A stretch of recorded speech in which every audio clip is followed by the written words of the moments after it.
बिहार शरीफ में जो कुछ हुआ है, मदरसा अजीजिया को जलाया गया, मुस्लिम अक़लियत के खिलाफ भद्दे नारे लगाए गए, रूट चेंज किया गया और ये प्लानिंग वे में जैसे लगता हो कि टारगेट किया गया हो मुस्लिम मोहल्ले को। 5 करोड़ से ज्यादा का शोरूम था इलेक्ट्रॉनिक्स का, वो लूट लिया गया। वो क्या करेंगे? भीख मांगेंगे? क्या करेंगे? बाद को गुंडे बनेंगे उनके बच्चे पेट पालने के लिए। चुनाव के दिन करीब होते जा रहे हैं तो एक साजिश की जा रही है और टारगेट किया जा रहा है माइनॉरिटीज को। लहरी थाना के करीब अंदर मस्जिद के अंदर में आग लगाई गई, मस्जिद के कुछ हिस्सों को तोड़ा गया, एक गुंबद को तोड़ दिया गया, दूसरे गुंबद पर झंडा लगा दिया गया। बीजेपी के पेशानी पे तो फसाद कराना लिखा हुआ है ही, उसको तो फसादी में मजा आता है। मुस्लिम माइनॉरिटी के कोई बस्ती किसी के अंदर में हिम्मत होगी कि किसी पर पत्थर फेंके, कंकर फेंके? वो तो खौफ में जी रहे हैं। खौफ में जीने वाला अपने को बचाता है। इतनी बड़ी घटना हुई है, वजीर आला का इस पर कोई जबरदस्त बयान नहीं आया, नायब वजीर आला ने ट्वीट भी नहीं किया। बिहार की हुकूमत आखिर क्यों पांव में मेहंदी डाले बैठी हुई है? क्यों गिरफ्तारी अब तक नहीं हुई? घृणित माहौल में, डर के माहौल में, तनाव के माहौल में, दंगे के माहौल में क्या बाहर की कोई कंपनियां आकर यहाँ पर अपना काम शुरू करेगी? एक तरफा तौर पर लोगों पर जुल्म क्यों हुआ? जो लोग जख्मी हुए हैं उन जख्मियों का अब तक कोई खबरगिरी करने वाला नहीं हुआ। आप सब लोग यहाँ आए हैं, आप लोगों का शुक्रिया। हमारे साथ बाजू में बैठे हुए हैं पार्टी के हमारे youth president Adil Hasan advocate, जो हमारे बिहार के स्पोक्समैन भी हैं।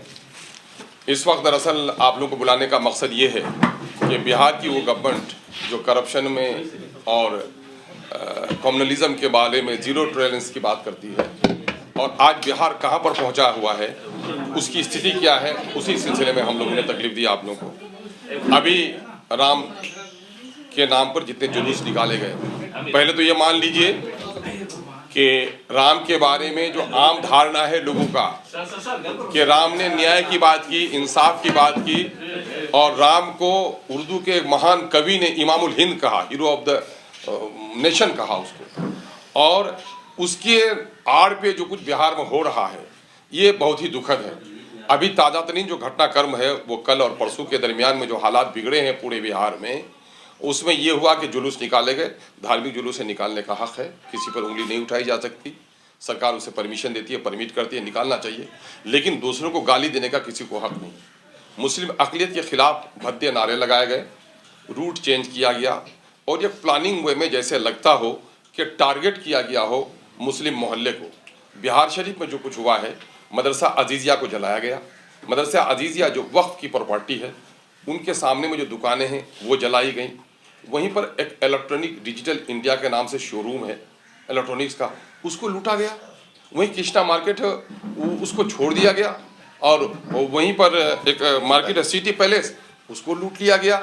आप देखेंगे कि लहरी थाना के करीब अंदर मस्जिद के अंदर में आग लगाई गई, मस्जिद के कुछ हिस्सों को तोड़ा गया, एक गुंबद को तोड़ दिया गया, दूसरे गुंबद पर झंडा लगा दिया गया। और यहाँ मुनेर शरीफ में, लखीसराय में, मुंगेर में, हत्ता के किशनगंज में भी भद्दे भद्दे किस्म के नारे लगाए, और अब तक वहाँ के डीएम-एसपी ने कोई कार्रवाई नहीं की। तो ये जो मजहबी फसाद का एक जरिया बना लिया है लोगों ने, फसाद पैदा करके राजनीति करने का, ये बहुत दुखद स्थिति है।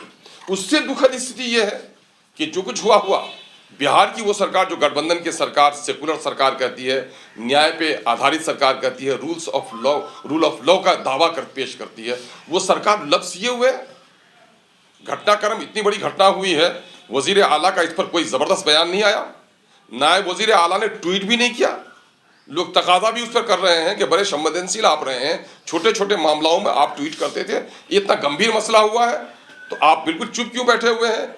तो लगता है कि बिहार की जो गठबंधन की सरकार है वो भी तवज्जो नहीं दे रही है। गिरफ्तारियां क्यों नहीं हुई, दुकानें क्यों जलाई गई, रूट क्यों चेंज किए गए, फसादात की कोशिश क्यों की गई, और एक तरफा तौर पर लोगों पर जुल्म क्यों हुआ?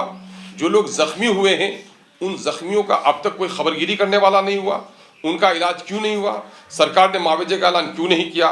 तो MIM इसको लेकर अपने शदीद गम और गुस्से का इजहार करती है और इस वाक़े की मजम्मत करती है, हम कंडम करते हैं।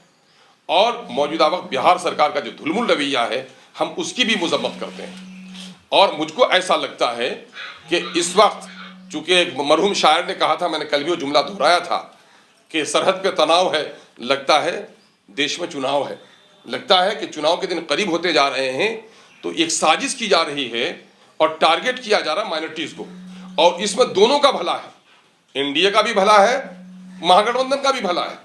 एनडीए का भला इसलिए है कि मुसलमानों को प्रैक्टिकल डैड बनाकर, माइनॉरिटी के लोगों को निशाना बनाकर इनके घर लूटे जाएं, इनके खिलाफ मजहबी नारे लगाए जाएं, इनके मजहबी इबादत खानों को तोड़ा जाए और उसके दरमियान में डर और खौफ पैदा किया जाए, जिससे जो हिंदू कॉम्युनल वोट है वो ताकि मुत्तहिद हो जाए, उनकी सियासी रोटी पक जाए। और दूसरी तरफ बिहार की गठबंधन की हुकूमत ने ढील इसलिए दे रखी है कि अकलियत के लोग ताकि डर के मारे में मेरे झोली में आ जाए।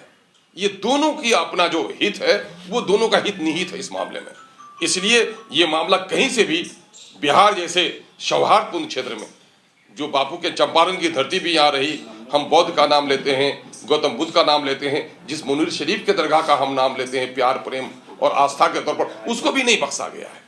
तो ये जो हालात बिहार में बिगड़ते चले जा रहे हैं, तो बिहार की हुकूमत आखिर क्यों पाँव में मेहंदी डाले बैठी हुई है, क्यों गिरफ्तारी अब तक नहीं हुई, और जिन ऑफिसरों की लापरवाही के नतीजे में ये सारे वाकयात हुए उनको वहां से हटाया क्यों नहीं गया, सस्पेंड क्यों नहीं किया गया।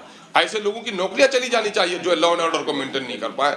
तो बिहार की हुकूमत जो गाल बजा रही है, तो यह हालत क्यों है।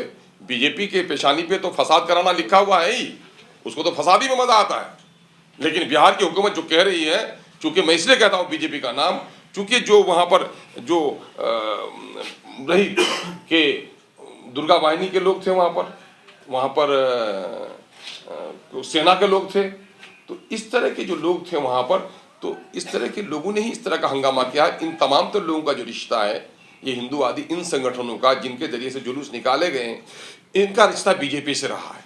तो इस तरह की जो घटनाक्रम हुई है, बिहार के लिए अच्छा नहीं है, बिहार के जनरेशन के लिए अच्छा नहीं है, बिहार की तरक्की के लिए भी अच्छा नहीं है। मैं देश के और राज्य के बुद्धिजीवियों को भी से निवेदन करना चाह रहा हूं कि बिहार में अगर शांति और सौहार्द कायम नहीं होगा, तो वो बिहार जो खनिज से वंचित बिहार है, वो बिहार जो इंडस्ट्री से वंचित बिहार है, वो बिहार जो रोजी रोटी के लिए प्लान करना जिनकी मजबूरी हो गई है, मजदूरों का प्लान हो रहा है, शिक्षा के लिए प्लान हो रहा है, हमारे जो ब्रेन ड्रेन हो रहा है, अच्छे पढ़े लिखे लड़के बाहर जाकर नौकरी कर रहे हैं, चूंकि अवसर नहीं आ रहा है, तो बिहार कैसे तरक्की करेगा। इस तरह की घृणित माहौल में, डर के माहौल में, तनाव के माहौल में, दंगे के माहौल में क्या बाहर की कोई कंपनियां आकर यहाँ पर अपना काम शुरू करेगी? नहीं करेगी। तो इसका नुकसान सिर्फ कम्युनिटी को नहीं होने जा रहा है, बल्कि हमारे आने वाले जनरेशन को उसका नुकसान होने जा रहा है। तो इसलिए मैं बिहार सरकार से मुतालबा करता हूं कि बिहार सरकार फौरी तौर पर जो लोग मुजरिम हैं उसकी गिरफ्तारी करे और उनको करार वाकई सजा दे, और जो दुकानें जलाई गई हैं उन दुकानों का मुआवजा दे। डिजिटल इंडिया के बारे में कहा जाता है कि 5 करोड़ से ज्यादा का शोरूम था इलेक्ट्रॉनिक्स का, वो लूट लिया गया। वो क्या करेंगे? भीख मांगेंगे? क्या करेंगे? बाद को गुंडे बनेंगे उनके बच्चे पेट पालने के लिए? सरकार उनको मुआवजा दे। फल की दुकानों को लूटा गया, और वहां पर सिटी पैलेस मैरिज हॉल को तोड़फोड़ किया गया, वहां पर बादशाह फल वाले की दुकान को लूट लिया गया। ये लोग जो भीख मांगेंगे, अब इनका कौन देगा मुआवजा? सरकार को टैक्स जनता देती है, जान माल इज्जत आबरू की पहरेदार है सरकार, और अगर उसमें फेलियर है तो जिनका दुकान लुटा उनका मुआवजा देना सरकार की जिम्मेदारी है। सरकार ऐलान करे कि तखमीना करके तमाम लोगों को मुआवजा दिया जाए, जो लोग जख्मी हों उनका इलाज करा जाए, उनको मुआवजा दिया जाए। जो लोगों ने मस्जिद के मीनारे को तोड़ा, मस्जिद के मीनारे पे झंडा लगाया, मस्जिद में आग लगाई, मदरसा अजीजिया को जलाया, दुकानें लूटी, दुकानें जलाई, ऐसे तमाम तर लोगों को कैफर किरदार तक पहुंचाते हुए जेल के सलाखों में उसको पहुंचाए, और हुकूमत गारंटी दे कि यहाँ दलितों को, अकलियतों को, कमजोर तबके की जान माल इज्जत की तरफदारी होगी। अगर ये गारंटी देने के लिए सक्षम नहीं है लोग, तो इसके माने ये है कि गद्दी पर बैठने के लायक नहीं है ऐसे लोग। इसलिए ये तमाम तरह हम लोग का मुतालबा है कि सरकार, और मुझे अफसोस इस बात पर भी है कि, और मीडिया का तो क्या कहना, जिनको जो हुआ लिखा, लेकिन उर्दू मीडिया को कहा जाता है कि अकलियतों का मीडिया है और अकलियतों के मसाइल पर खुल के लिखता है। मुझे अफसोस है कि मीडिया वालों ने भी न जाने किस खौफ के मामले में, टेंडर के डर से कि उनको विज्ञापन नहीं मिलेगा, अगर चुप्पी साध ली तो आने वाले दिनों में यह कलम सूख जाएगा। हम बिहार की मिली तंजीमों को, शांति और सौहार्द पर विश्वास रखने वाले तमाम तर संगठनों को भी हम आगाह करना चाहते हैं, उनसे निवेदन करते हैं कि उठिए और बिहार को जलने से बचाइए। ये कमज़ोर शासक अपने दरमियान में शक्ति पैदा करें और फिरका परस्ती की जो आग लगाकर बिहार को तबाह करना चाह रहे हैं वो बिहार के हितैषी नहीं हो सकते हैं। ऐसी दुश्मन राजनीतिक ताकतों से बीजेपी का कहना है कि उनके लोगों को पीटा जा रहा है और इसलिए अमित शाह का कार्यक्रम भी स्थगित करना पड़ा है। सरकार की साजिश है, 144 धारा लगा दी गई है वहाँ। सरकार पर जो इल्जाम लगे, अगर सरकार पीटती है, पुलिस वाले पीटते हैं तो उनका इल्जाम वो जाने, लेकिन मैं दावे के साथ कहता हूं कि पिछले 2 दशक से बिहार में जो घटनाक्रम हो रहा है और पूरे राज्य में हो रहा है, क्या मुस्लिम माइनॉरिटी के कोई बस्ती किसी के अंदर में हिम्मत होगी कि किसी पर पत्थर फेंके, कंकर फेंके? वो तो खौफ में जी रहे हैं। खौफ में जीने वाला अपने को बचाता है, वो दूसरों पर हाथ कभी नहीं उठा सकता। मैं दावे के साथ कह सकता हूं, जितने मॉब लिंचिंग्स हो रहे हैं माइनॉरिटीज के हो रहे हैं, घर जलाए जा रहे हैं माइनॉरिटीज के जलाए जा रहे हैं, माइनॉरिटी पर जुल्म हो रहा है, सरकार चुप्पी साधे हुए। तो जो खौफ में जी रहा है वो कुछ का कुछ करेगा भाई। वो प्रोग्राम किसी का भी कराए, माइनॉरिटी के लोग यहाँ गद्दी के लड़ाई नहीं लड़ते हैं। माइनॉरिटी के लोग 2 चीज की लड़ाई लड़ते हैं कि मेरे जान माल की हिफाजत हो और संविधान ने जो अधिकार मुझको दिया है वो अधिकार हमको मिले। ये गद्दी के लालच में जो लोग लड़ते हैं वही लोग सारे तमाशा करते हैं। इस तरह के मामला पे तेजस्वी यादव पहले ट्वीट करते थे, नेता विपक्ष थे, अभी नहीं का ट्विटर को लोग उनको रिक्वेस्ट कर रहे हैं कि इस मामले को बोला जाए, तो आप तेजस्वी के खिलाफ आंदोलन करेंगे, वहां जाएंगे या यहाँ मुलाकात करेंगे? नहीं, हम लोग तो जो स्थल है वहां पर जाएंगे। हम लोग के 2-3 दिन के प्रोग्राम तय हैं, हम लोग जा रहे हैं वहां पर भी। तेजस्वी के खिलाफ मुझे आंदोलन करने की क्या जरूरत है? जनता सब कुछ देख रही है।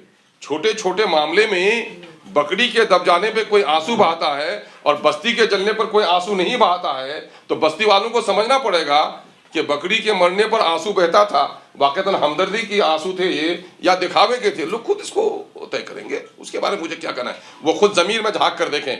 माननीय नीतीश कुमार जी और तेजस्वी जी अपने जमीर में झांक कर देखें कि बिहार में जिस दावे के साथ उन लोगों ने हुकूमत की है, और मौजूदा वक्त के गठबंधन को तो मैं कहना चाहता हूं कि गठबंधन की हुकूमत और तेजस्वी जी को सरकार में शामिल होने का मौका जो मिला है माइनॉरिटी के वोट से मिला है।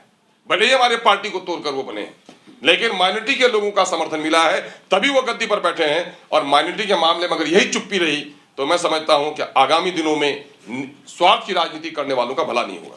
बजरंग दल और हिंदू विश्व परिषद का नाम इसमें आ रहा है, तो ऐसे संगठनों को बैन लगाने की मांग कर भाई मैं कह रहा हूं कि डीजीपी की और आईजी की ऑल इंडिया मीटिंग हुई, जिसकी रिपोर्ट अमित शाह के सामने में होम मिनिस्ट्री की मीटिंग में पेश किया गया, और इसमें इन संगठनों का नाम लिया गया कि ये संगठन फसाद करने के लिए। और पूरा जो आप देखेंगे, मैं कह रहा हूं कि पिछले दिनों में एक बात आई कि सड़कों पर नमाज लोग पढ़ते हैं। आज मैं मुसलमानों को साधुवाद देता हूं कि सड़कों पर नमाज पढ़ना वैसे भी दुरुस्त नहीं है। हमारे जो उलमा हैं वो कहते रहे कि सड़कों पे तुम किसी का रास्ता रोक के नमाज ना पढ़ोगे। कुछ नादान है हमारे कर रहे थे, समेट लिया है, लेकिन आप क्या कहेंगे? सरकार की दो पॉलिसी क्यों है? आज पिच रोड को वो पिच को खोद कर खंबे गाड़े गए, टेंट लगाए गए, कुर्सियां बिछाई गई, सड़कों को जाम किया गया। ये फिर दोहरा कैरेक्टर क्यों है? इस मुल्क में कानून सबके लिए बराबर है। इस मुल्क में वोट की कीमत अगर बराबर है तो लाशों की कीमत भी बराबर होनी चाहिए। सबको जीने और मरने का समान अधिकार होना चाहिए। ये समानता कहीं न कहीं से अक़लियत के लोगों से छीनी जा रही है और उनको खौफ के समंदर में डुबाने की कोशिश की जा रही है। फसाद तो माना पे संगठन कर रहा है बजरंग दल और जो भी लोग, ये सिविलाइज्ड हिंदू समाज क्यों आगे नहीं आता?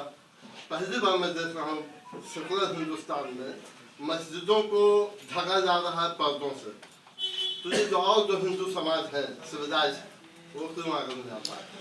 हिंदू समाज इसलिए आगे नहीं आ रहे हैं कि मुस्लिम समुदाय के जो इंटेलेक्चुअल्स हैं उसने भी मसलियत की चादर ओढ़ रखी है। उसका भी रिश्ता कहीं न कहीं हुकूमत से चाटुकारी से जुड़ा हुआ है। वो ये समझते हैं कि माँ तुम्हारी मरी है, जब तुम नहीं रोता तो पड़ोसी क्यों रोएगा।